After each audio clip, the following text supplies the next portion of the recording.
right, so today we're going to continue with this series that I'm doing on analyzing the intelligence, and we're sort of combining several passages of scriptures, several prophetic passages. We're using as our foundation for what we're doing the Olivet discourse, which is where Jesus gave the signs of the end, the signs that would occur before his second coming. And it's in an order of events. There's a timeline there. We're comparing that with what we see in Revelation, also in the book of Daniel, and a few other places as well.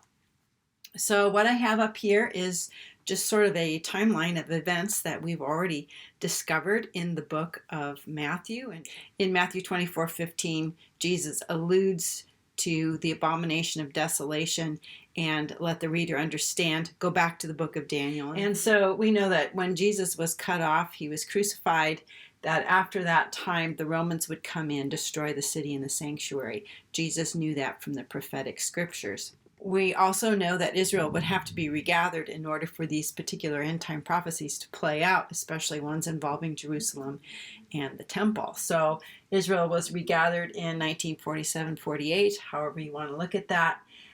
Then we talked about how the seals fit in with the false Christ, the wars and rumors of wars, famines and earthquakes, and these are but the beginning of the birth pangs that Jesus talked about.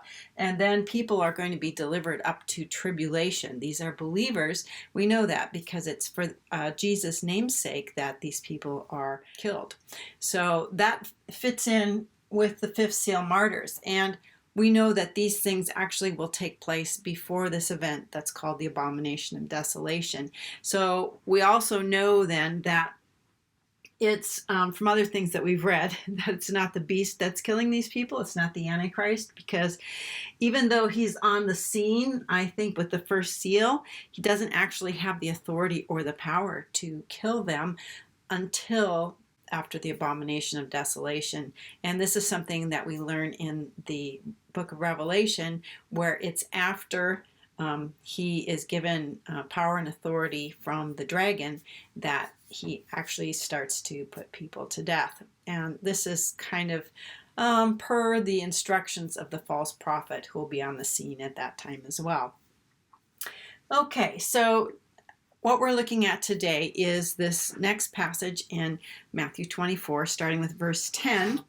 And my show notes are in this PDF that you can download. I'll be refining this as I go along. So this is mostly just a draft that you can use to follow along with these videos.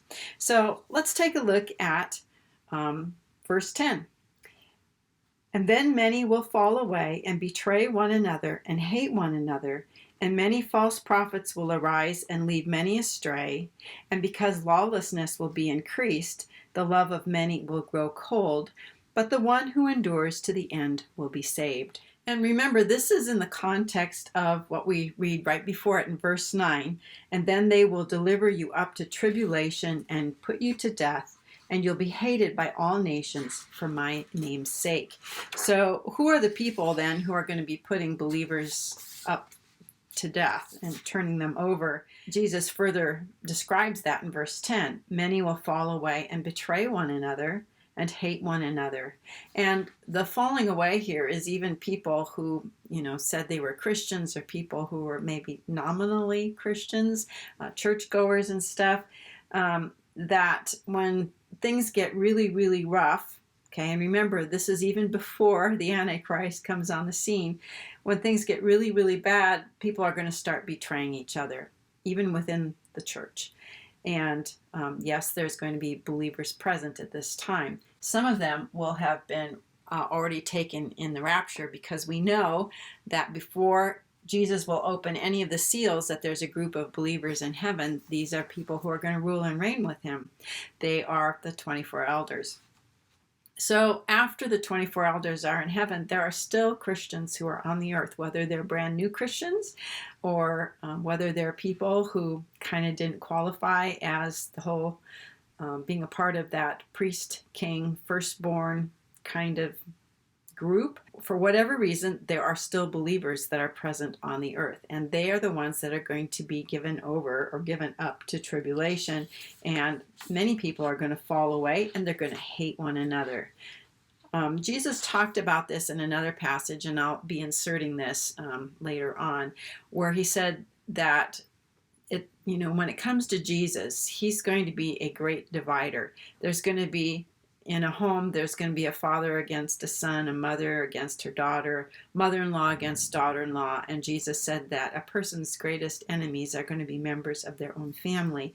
And I think that's part of what he's talking about here, is that people that you thought you could trust, people that you thought were on your team, are going to end up not being people that you actually can trust. And verse 11, and many false prophets will arise and lead many astray. And that's going to be a problem. People are going to be saying they're speaking for God and steering people down a direction that is going to be wrong. It's not going to be helpful at all. Verse 12, and because lawlessness will be increased, the love of many will grow cold. So love and law kind of go together. People are living in a lawful kind of way. It enables righteousness, love, life to flourish. But when lawlessness is increased, that is, people are no longer living according to righteousness, they're doing their own thing, they're living the way they want to live, it causes this kind of self-centeredness to happen, and you don't love other people the way you should. And people's natural affections and love for one another is going to disappear. And Paul talks about this too in Timothy, that one of the signs of the end is when people don't have affection for one another or love for one another anymore. And it's going to be a very, very hard time. And I think that's one of the reasons Jesus is warning people, is that, believers, is that, don't be one of these people whose love grows cold. Don't betray one another. Be loyal to one another. Watch out for each other. And verse 13, but the one who endures to the end will be saved. And I think this is perhaps the trickiest verse here. This is the one people often will quote, well, you have to endure to the end in order to be saved. You have to go all the way through the reign of the beast in order to be saved. And we're going to see this a little bit more as we go on in Matthew 24. But the end that Jesus is referring to is the same one the disciples were asking about in verse 3 of chapter 24 here. Tell us, when will these things be, and what will be the sign of your coming and the end of the age? So the end refers to the end of the age. And so the question now is, when does this age end and when does the next age begin? Okay, so the next age is going to begin with the millennial reign of Christ. That's about his coming and his appearing, and when he is going to rule and reign. That millennial reign is associated with something called the Day of the Lord. The Day of the Lord is actually the full 1,000-year reign of Christ on the earth. But it begins with the wrath of God, the sun going dark, the moon turning to blood, all of that. It's stuff we're going to see later on. It begins with bad stuff, and then we have the 1,000 years of righteousness, and then at the end, all of that's destroyed, and God creates a new heaven and a new earth. So at this point in time, we're just going to leave these questions kind of to be answered later on. When is the end? And basically, when is the day of the Lord? When does that start? When does the millennial reign start? So some of the questions that we have right here about when is the end and how long do these people have to endure is going to be answered later in the chapter. We'll just take a look at verse 14 next. And this gospel of the kingdom will be proclaimed throughout the whole world as a testimony to all the nations, and then the end will come. Okay, so we'll talk about the gospel of the kingdom later on too. So let's get to verse 15 of Matthew 24. And this is a very pivotal verse. It's very important. It's really important to understand. And this is a verse that, number one, it directs us back to the book of Daniel, and it also directs us to a passage in 2 Thessalonians 2, and we know that there is an individual we call the beast in Revelation who is going to, whose actions match the actions of this guy here, the guy who's going to be the abomination of desolation. And so we can combine all these together, but let's just take a look at it. Verse 15, so when you see the abomination of desolation spoken of by the prophet Daniel standing in the holy place, let the reader understand. And the cross-reference from Daniel is from Daniel 9:27, last half of the verse. And on the wing of abominations shall come one who makes desolate, until the decreed end is poured out on the desolator. The one who makes desolate is this Antichrist abomination of desolation person, and the decreed end is when Christ returns at Armageddon and throws the beast and the false prophet into the lake of fire. But what we have here in Matthew is a very important timing clue. It's the abomination of desolation. And when the Jews see this event, it's the man of lawlessness standing in the holy place, they can know that two things are about to happen that will require their immediate response. Number one, they're going to need to make haste and leave through the newly created opening in the Mount of Olives in order to escape the persecution that is coming from the Antichrist. And two, they'll need to understand that the 42-month reign of the beast has just begun, and the worst persecution of the Jews in history is about to take place. The following passages only apply to Jews living in Israel at the time of the abomination of desolation. Okay, Jesus referred to the abomination of desolation as a literal event. It's going to be a real person who is going to be standing in a real temple. People are going to be able to see this. Okay, it is not a vaccine inside of a person. Okay, the abomination of desolation is a person, the man of sin, the Antichrist, and an event. It's when he stands in the holy place. And people are going to see it. And they need to respond to what they see immediately. And this is verse 16. Then let those who are in Judea flee to the mountains. Let the one who's on the housetop not go down to take what's in his house. And let the one who is in the field not turn back to take his cloak. And alas for women who are pregnant and for those who are nursing infants in those days. And pray that your flight may not be in winter or on a Sabbath. I know there's a lot of people out there who think that the jab is the abomination of desolation, but number one, you can't see it when it's happening, and who's fleeing, okay? And the reason why this event is placed in here is it's the clue, it's the indicator, it's the impetus that's going to allow a whole group of Jews or people who are in Judea to escape. Right? They're going to escape. They're going to escape into the wilderness. And this is talked about in Revelation chapter 12. And we're going to look at another passage as well from Zechariah a little bit later on. But this is what Revelation 12, 13 through 18 says about this flight of the Jews from Jerusalem at that time, from Judea. And when the dragon saw that he'd been thrown down to the earth, he pursued the woman who had given birth to the male child. Okay, the male child is Christ. But the woman was given the two wings of the great eagle so that she might fly from the serpent into the wilderness to the place where she is to be nourished for a time, times, and half a time. And the serpent poured water like a river out of his mouth after the woman to sweep her away with the flood. But the earth came to the help of the woman, and the earth opened its mouth and swallowed the river that the dragon had poured from its mouth.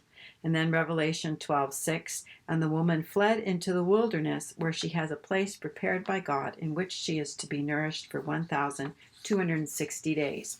So the time that the dragon pursues the woman in Revelation connects with that same time when the Antichrist, the abomination of desolation, when he's standing in the holy place, and then people are to flee.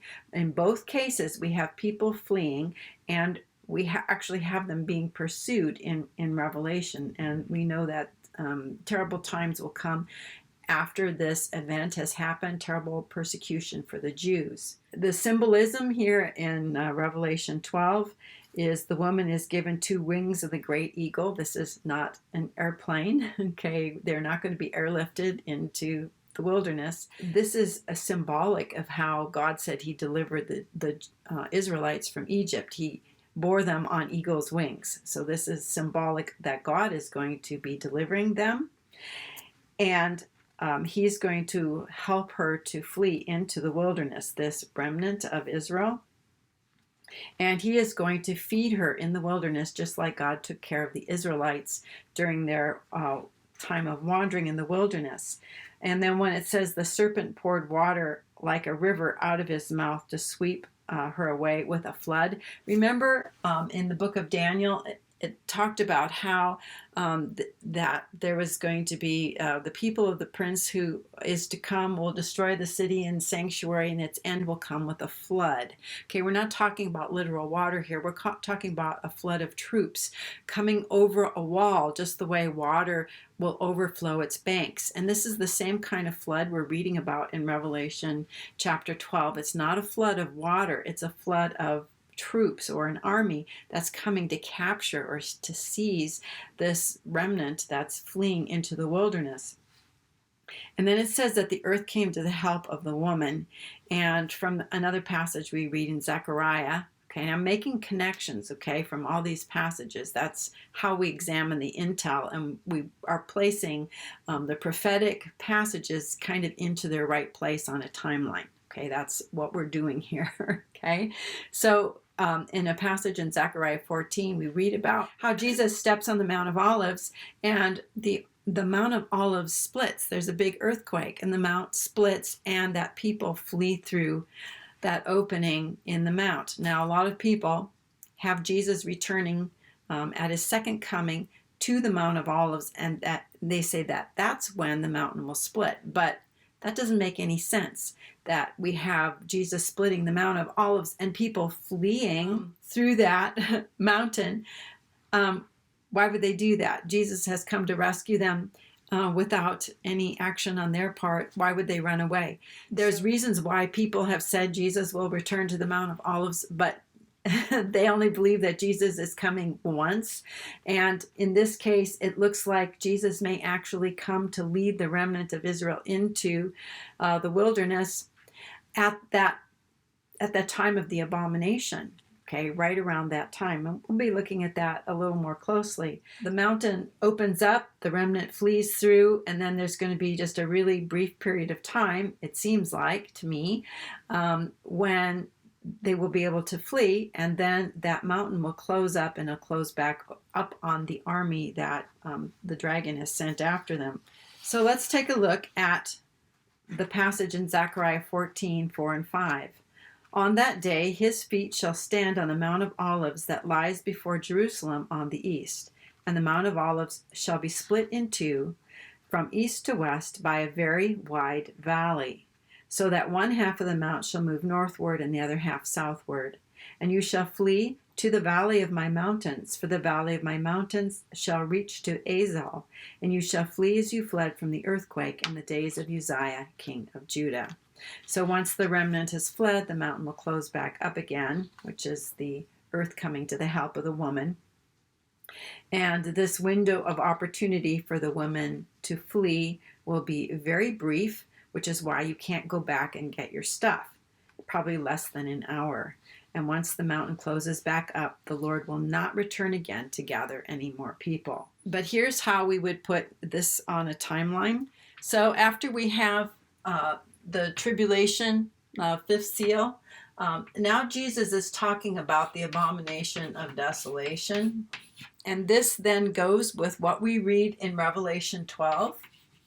The woman fleeing, and here it's about the remnant fleeing into the wilderness. So at the same time that the abomination of desolation takes place and the remnant is told to flee, That's what the Revelation 12 passage is all about when we see the woman fleeing into the wilderness for 1,260 days, or times and half a time.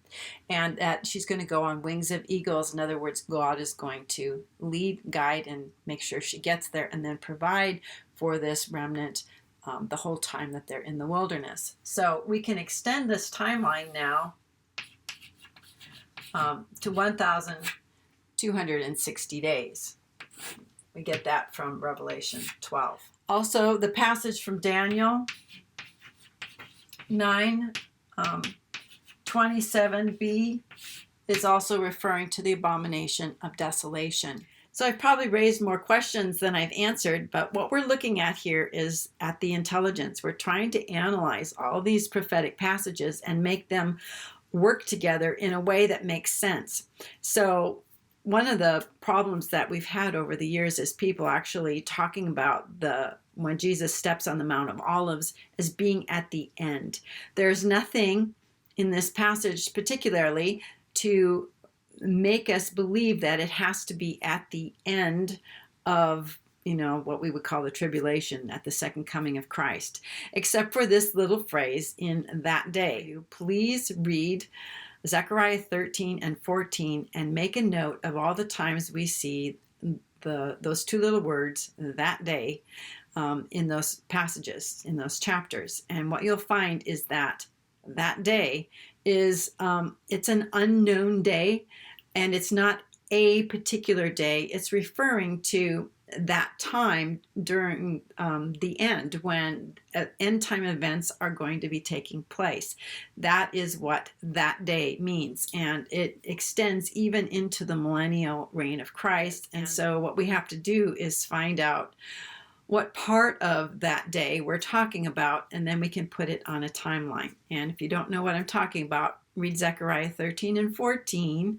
This is also part of the end time clues that go into decoding some of the intel that we have been given in the prophetic word. So in the next video, we'll be talking about the Great Tribulation for the Jews. We'll see you then. Have a great day.